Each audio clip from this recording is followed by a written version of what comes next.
Good day everyone, I am Rashid M. Pangkatan from Basic English 2B.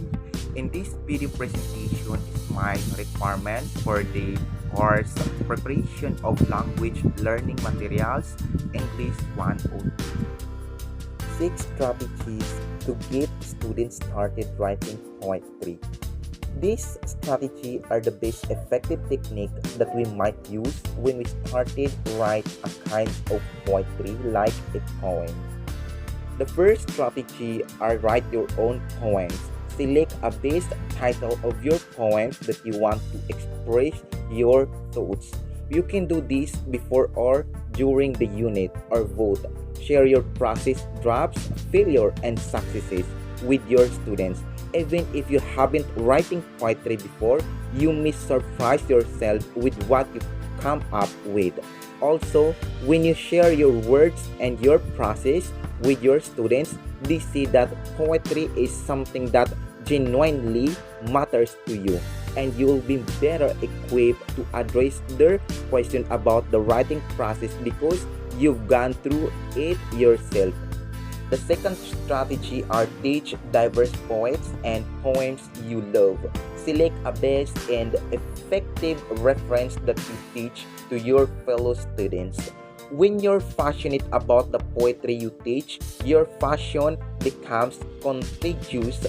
It's crucial to make sure that on the whole, the poets you teach are diverse in terms of race, ethnicity, gender, age, and background. All students should be able to see some parts of who they are reflected in the poems they read. The third strategy are help students identify specific characteristics of poems they like. When you give them the vocabulary for certain techniques such as slant, rhyme, repetition, and consonant, they begin to read poems like poets, rather than examining them as if they were extraterrestrial artifacts. Meaning to say, you have to teach to the students specifically and generally what are those meant of the words that you put in and the poets to easily understand. Number 4, encourage students constantly to be specific. Many students tend to want to write broadly, and we have to communicate to them. The readers and listener need very specific description and commentary in order to feel connected to a poem. It's worth taking the extra time to help students revise or specificity in each poem they write. And writing poetry, we should connect the writer and to the reader and the listener because they are the target of the poem.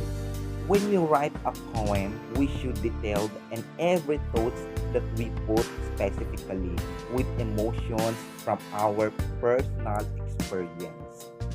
The fifth one is encourage students to put themselves into their poems. And her now classic works in the middle, Nancy Atwell stressed the importance of having students share their thoughts and feelings in their writings. This advice has proven invaluable to my teaching over the years.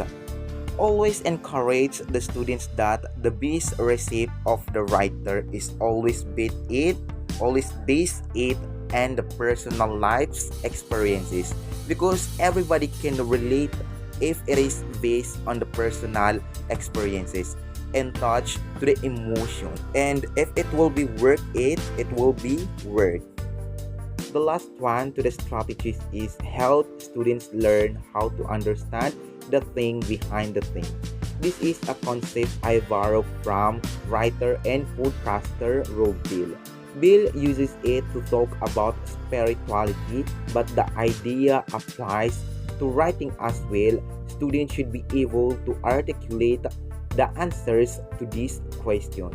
For me, this question, which means the students should be understand in every words that they write to the poems, or if they read some poems from other writer, they should carefully understand what does the mean of the whole poems. critically and specifically.